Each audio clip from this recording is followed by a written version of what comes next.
Hi, you guys. Hi. Guys, I am so technologically challenged because I just did a whole 15-minute live and nobody was on there. I don't understand, but hello. Hi, you guys. Welcome. It's Friday night. I'm not going to be on here long. Share your questions. Say hi. It's going to be short. But pop in. I see that people are on this time, and I'm looking to see if I'm actually showing up this time because I just was on there and it said I was live. Like right now, I'm not live. Yeah, I don't know. Okay. So anyway, what do I want to talk about today? So I didn't get to see you guys yesterday. My bun, I don't know what's going on with my bun situation. Forgive me, y'all. But I wanted to talk about data first delinquency and see if you guys are enjoying the series. If you've had an opportunity to watch any of the series, if it's not helpful, I don't want to keep putting it out.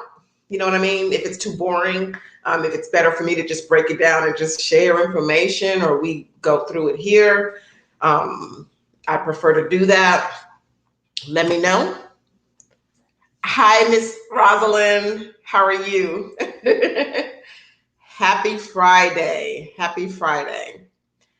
So yeah, I popped on a little bit earlier, but for some reason I am technologically challenged, just like with sending out the emails. It didn't go through. And I just did a live and it didn't go through. And I talked for 15 minutes. But basically all I said, I'm messed up because my bun is doing the most. Okay. All right, there we go. But all I was wanting to share today is a couple of things. I just wanted to do a super quick live. It's just sharing a couple of things as far as, taking action. You don't need this information because you are an action taker. But, I struggle with it, and it's we can go into a consumption mode where you're consuming so much information, and it's so much that it will put you into paralysis. And if it puts you into paralysis, then you're not taking action, and then you're not moving anywhere. And I think the biggest thing, how you balance that, you have to be a little bit extra. Like, you have to kind of be a little bit delusional like I am. Like, we just gonna move forward, and even though it's not perfect, even though it's not the way everything that I needed to be, you have to move from consumption of information, just taking in tons of information, and move from there to action. And in between there, you know what's in between there, Miss Rosalind? Thank you, Miss Rosalind. Thank you. I'm babysitting tonight for a little bit while my daughter, I'm chaperoning, and then I'm gonna go do something with my life tonight. Thank you. But I'm glad that you like the series, because I wasn't sure if people are enjoying it or if it's just too boring. I want to break it down further. I will talk about data first delinquency in a second. But going back to what I was saying about consumption of information, sometimes we can consume so much information, then I'm going to put your information up here. But sometimes you can consume so much information that it will make you go into paralysis. You don't want to do that to yourself. You want to take action. You want to, how I stop myself from going into paralysis And when I say paralysis, meaning that you get so much information in your head that you're like, I don't even know what to do. I don't know where to start. Is you take notes, you do diagrams. You are like, okay, hold on, wait a minute. I have to break everything up and pare it down and break it down into bite-sized steps. Because the distance between consumption and then you going into paralysis and taking action is fear, frustration, tears. Y'all know I'm a crybaby. I will cry, but guess what we're not going to do is give up. I will go through emotions like, I don't know how to do this. How do I do this? But at the end of the day, put it down, write down your notes, put it down, go to sleep. Do something that you want to do the next day that brings you joy. For me, that might be to go to a Zumba class. For me, I'm looking at my window in my office and there are some roses out there. It can be anything, talking to friends, doing a video, anything that brings you joy.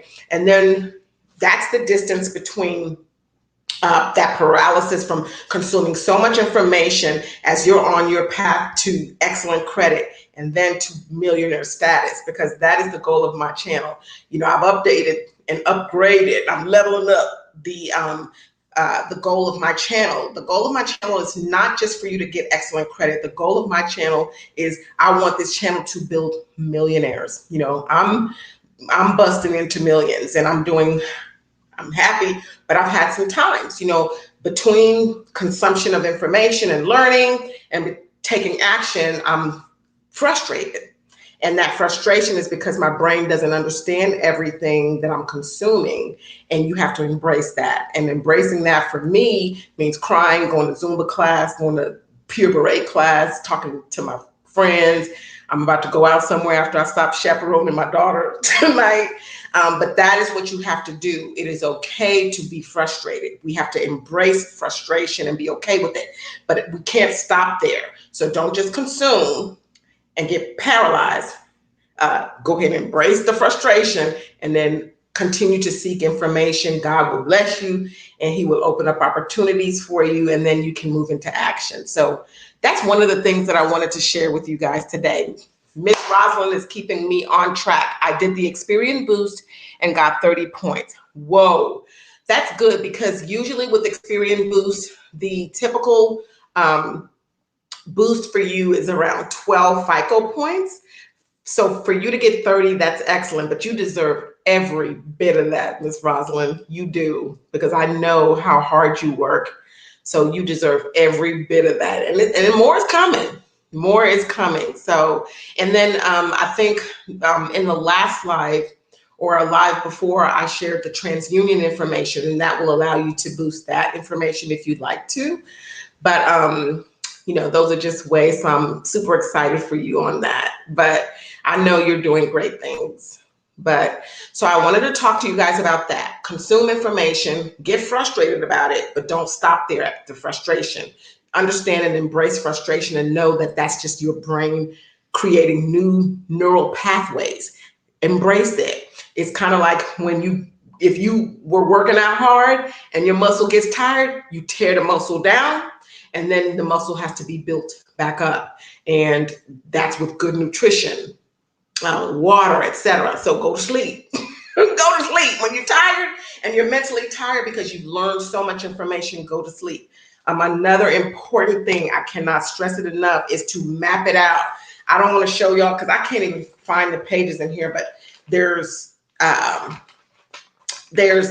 where I have things actually where it's mapped out. Like I actually draw maps. I actually draw lines pointing so that I can see my strategy and my goals, as far as what I need to do so that I'm not over consuming and I'm not overextending myself to the extent that I'm not making progress. And the other thing is action. So on the 4 things that I'm working on to build millions, I make sure that I do something towards that every single day. And it can be something super small. But if you're taking those tiny bites, you'll eventually eat the elephant. And you can do the same thing. And I pride myself, I give myself a high five. It's like high five. What did I do this week? Just to give you guys motivation. Today, what did I do? One of the things that I'm working on, and I cannot wait to share that with you guys, is I'm working hard on real estate investing. I'm working hard on cryptocurrency and moving in the stock market. Yes, I've moved in the stock market before, but right now is a great time. I'm not gonna lie, the gains with the stock market last year was off the chart. It was amazing. So there's a skill there, and I'm learning that from a multimillionaire. What's the skill there? What's the thought process there? Be around people who are better than you so that you can level up. I'm investing myself in, I am around a multimillionaire now that is teaching me more than what I've already known and more than what I've been able to learn in the stock market. So get around people that can pull you up, be around people you can pull up. So that's another important thing, but balance all of those things out. It's all about balance. When you get in overload, cry, kick and scream, do whatever you do, and then go to sleep. Go to sleep, get some rest, and wake up the next morning and then move forward, because you have goals to be a multimillionaire, and multimillionaires don't make it like that. You don't just, you have to work towards that. Anything worth having, you have to work towards that. So what else, you guys? So date of first delinquency. So I've done the series. If I know Miss Rosalind has said that she's enjoyed the series. I'm hoping that it's helpful and beneficial. So I was on a mastermind again yesterday, and this was with an attorney on the other side. So the information that you guys have been hearing is from an attorney from the FCRA. So they're coaching your data furnishers. Well, the mastermind I was on yesterday, they're coaching us. He's a consumer advocate, attorney. Okay. And I was listening to him. I was on a mastermind with him for like over an hour. And I have some footage from that. And I can share that as well, but I don't want to bore you guys. But basically, he says the same things I say. But I like for you guys to hear it from the horse's mouth, because it makes a difference. It really does make a difference when you hear it from someone that's not me. I'm not an attorney. So to hear it from someone that's not an attorney, from someone that is in that industry that is an attorney, I think it makes a difference. And I love it because when they say this information, it confirms everything that I'm sharing with you guys. And then I hope that it puts fire under you and gives you confidence to move forward in what you're doing. But he shares a lot of the same information. But if you'd like that, I'll cut it up and share that information with you guys. But one of the biggest things I wanted to talk about tonight was date of first delinquency. So if an account goes into charged off status, when you're looking at your credit report, and one of the things that the attorney last night, his name is Brian Ponder, he's out of New York. He's a New York attorney. And he says that, it's best to have a consumer credit report. So like Miss Rosalind, I know, for example, has Smart Credit. He said it's better to have that and use that than to have just the credit reports from the credit bureaus, because the credit bureau reports, he said when a judge, if you had to go that far, looks at the credit report, you want them to see like the tragedy of it. And I have to let you hear it because he's so funny. He's hilarious. He's like, you want them to look, the judge to look at you and say, okay, I see where she looked at her credit report and her whole heart sunk. But it doesn't sink like that when you're looking at, the individual report. So he advocates for getting a consumer report like with Smart Credit or Identity IQ or one of those credit profiles. And because you'll see all of, the discrepancies across the board, I'm going to narrow down on this particular discrepancy. Last payment, the date of last payment. So when they're calculating the date of first delinquency, aren't they using the date of last payment? And nobody told me this. This is just common sense to me. And that's why I get results. Talk to me. I get results. People get things removed from the reports. But the date that you last made the payment is going to calculate. That date determines your date of first delinquency. And your DOFD is super important because that's the date it has to fall off of your credit report. But one of the things Brian also said in the mastermind I did with him yesterday is that, as we already know, you don't have to wait. It will come off before then if you use the laws. Another thing I loved, he said, I might just put it on the channel because he said the same things that I say all the time, and I love it because it confirms that I'm not giving you guys bad information. And he's an attorney. The first things he started to say was, y'all don't have to say that it's not yours. He said there's too many ways and laws for you to have to go that route where you say it's not yours. And I'm going to just do that part where I'll just put that part on there because this was just yesterday. And I tell you guys that all the time. And he didn't tell me that. It's just because I know just from experience. But you don't have to go that route. You don't have to go. Matter of fact, you come across looking frivolous. He goes down and he breaks down in the Fair Credit Reporting Act where it shows that information needs to be accurate, verifiable, or they have three choices. They can moderate the information. They can moderate it, update or moderate it, delete it, or they can deem it as frivolous. So he said those are their three options. He said now 9 times out of 10, they can't update it. He said 9 times out of 10, they cannot update everything to perfect. They just don't even really have that ability to do it. It's not that they don't have the ability. It's just like if you go through and you audit your account, your credit profiles, like in Smart Credit, you will see there are multiple places where there are discrepancies. And then you send a letter to the credit bureaus saying, hey, listen, look at all of these discrepancies, but you need to list all of them. 9 times out of 10, they are not going to be able to come back to you and say, well, this is an update. This is all accurate. They just don't do it. And I had an attorney share that with me yesterday. So, and I knew that. I already know. But his thing is, you just, why I go into those groups is, and why I've already said to you guys is sometimes you have to go to the, like the higher up level where you have to sue because they will play with you. They will play with you. They'll stall. Just like he said the 2 things he said in the beginning was, don't say it's not yours. Number 2, be real. And I tell y'all that all the time. Don't send, like, if you get a template from me or any place else or online, tweak it, like make it sound like it's from you, make it different. And then add documentation. They're surprised when they get you circling. Well, here, take a look right here. You see the discrepancy? You see where the date closed is different here, or the date of last activity. Going back to my topic for tonight, which is the date of first delinquency. How can you calculate an accurate date of first delinquency, which is super critical to my account when you have my date of last, not date of last activity, my last payment. I apologize, you guys. My last payment is off. And I promise you, if you're in Smart Credit, which is the tool that I work with, and that I'm partnered with, or any other tools that you have, you're not going to be able to do this in Credit Karma. You guys know I like Credit Karma and I use it for assessing yourself. But you're not going to be able to assess yourself well if you're not in one of those kind of tools, because even if you pull your free credit reports on annualcreditreport.com, you're going to get 3 separate reports. It's going to look crazy and confusing.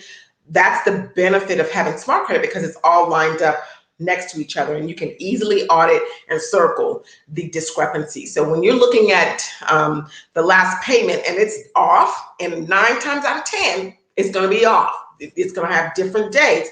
How are you calculating my date of first delinquency if it's inconsistent between the 3 bureaus? You circle that, you print it out. When you print it out, you circle it and you send that with a dispute to the credit bureaus, and they have to reconcile that with the with your data furnishers.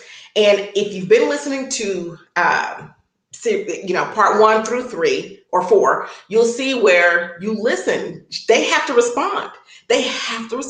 And I know Miss Roslyn, for example, on here, and she's fought so hard, but they will fight hard against you, but it's because they think you don't know the laws. But at the end of the day, when you listen to the attorneys telling them what they need to do, then you're like, you know what?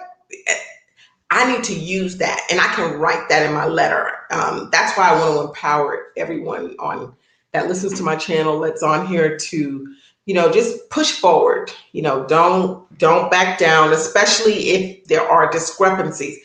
I'm not saying that you're saying it's not yours. What we're doing is you're holding them accountable to make sure the information is reporting accurately. I don't think it's fair that we should be held accountable for something on our credit profile when people get around that all day long. I'm gonna say people can walk around that. They'll do all kinds of different things. If someone has a challenge, they should be penalized for 7 years where they can't get good credit rates. I don't think that's fair. And I also don't think it's fair because it's they're selling our lists. So the same people who are profiting from you not having a good credit score, those are the same people who are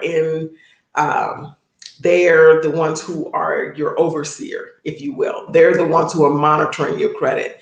It's, to me, a conflict of interest. So to me, I don't care. It's like, no, fight it, fight it. It's not that you don't owe the debt. It's that they don't have the right to report it if it's not accurate or if it's not meeting industry standards as far as the Metro 2 formatting. And the attorney talked about that as well. He talked about how that is a basis for showing that they have to have accurate information, because Metro 2 formatting is the industry standard, and it's not across the board. But then listening to the attorney the other day, I had an aha moment. She was saying how she was like, you can't just do that. And she was talking about Metro 2 compliance, and she was saying how they have vendors, y'all.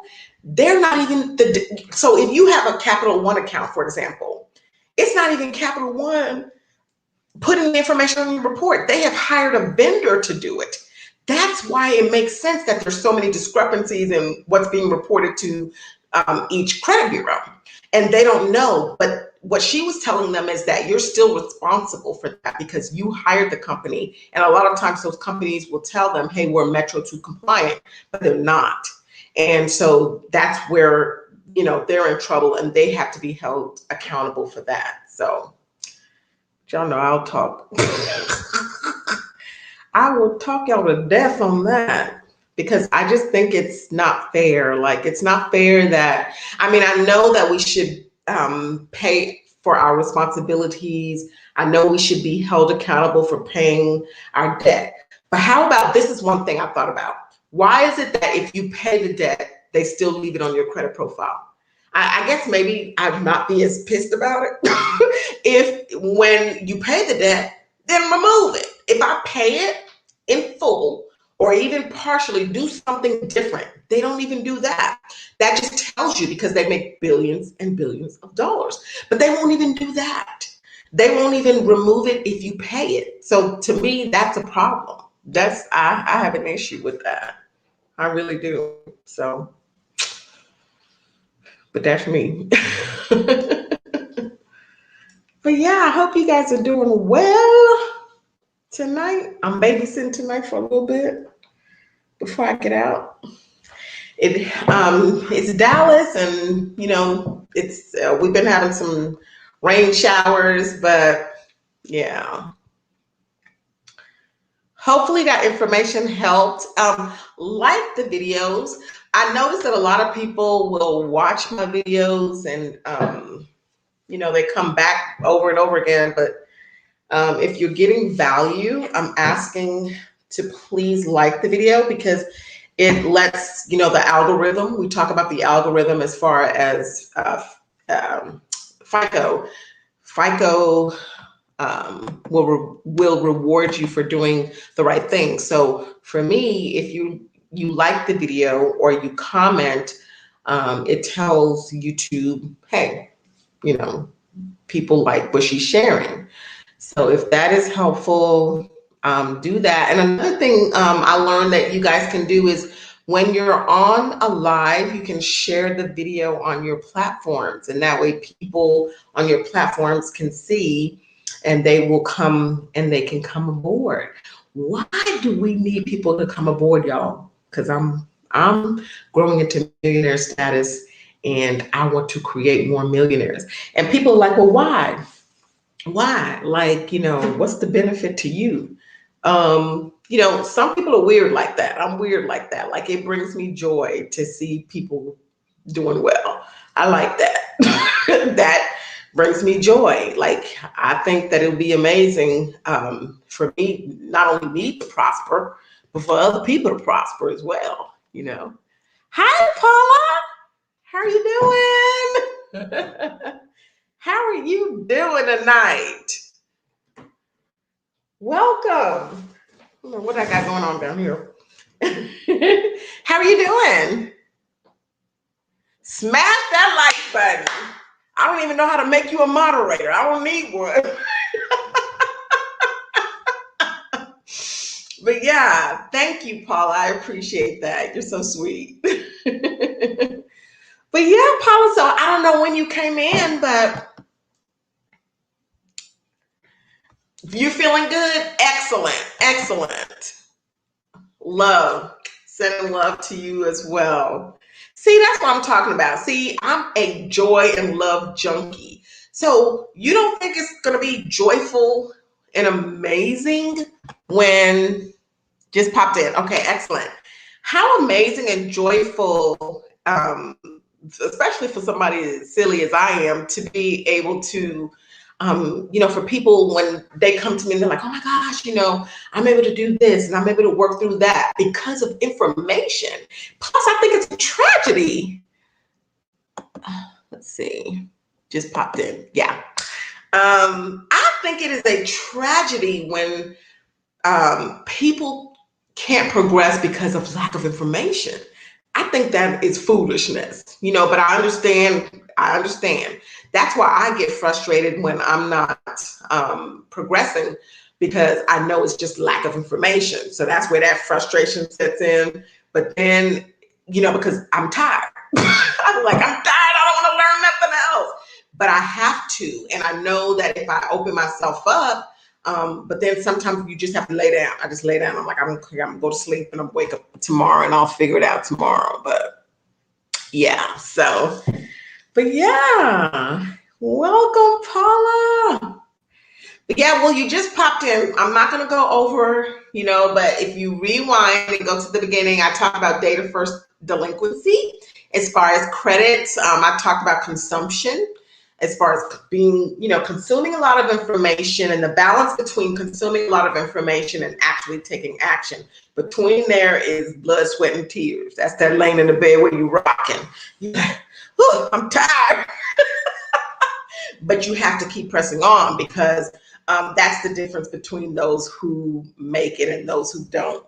So that is the difference, is you have to rock, and then you go ahead and you do what you need to do to make yourself happy.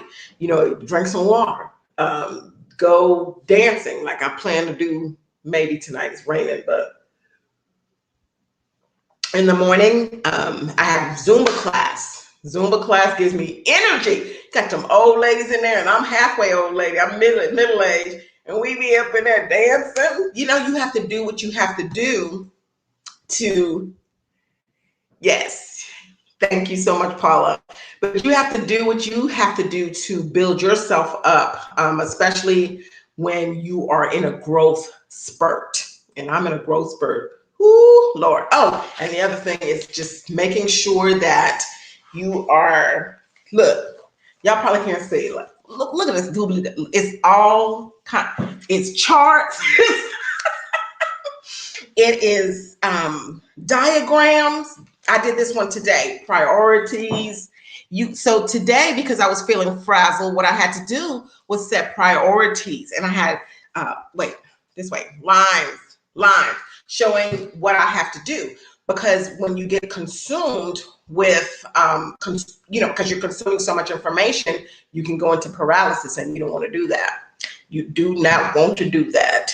you want to, stay moving forward. And the only way you can do that is by saying, okay, I've consumed this much information. What am I going to take away from that? And what action steps do I need to take to move forward? And that applies to your credit as well. So for example, today, don't screenshot it.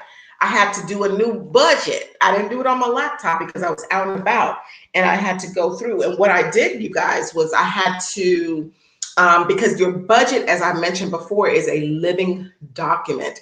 Your budget is not static.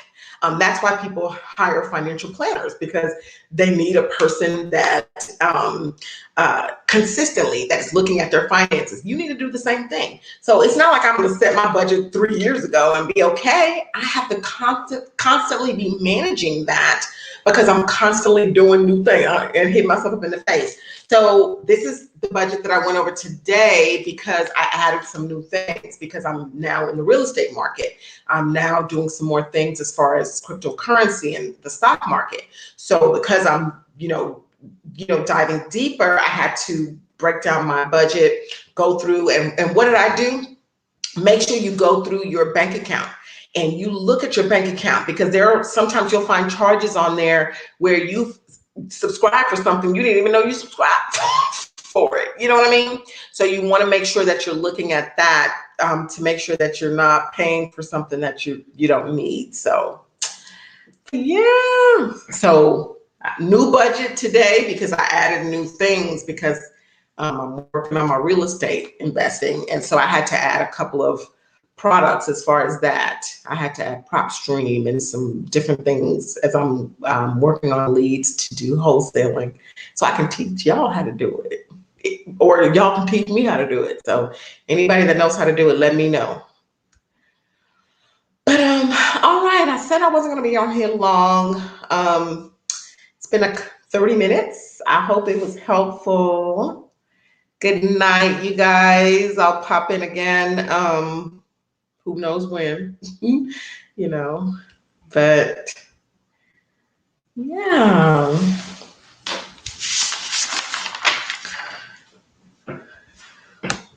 Making sure I don't miss anybody. It's Friday night. It's 6:53. So I appreciate everyone that came on and said hi and that has listened. And I'm going to get out of here. Good night, guys. Bye.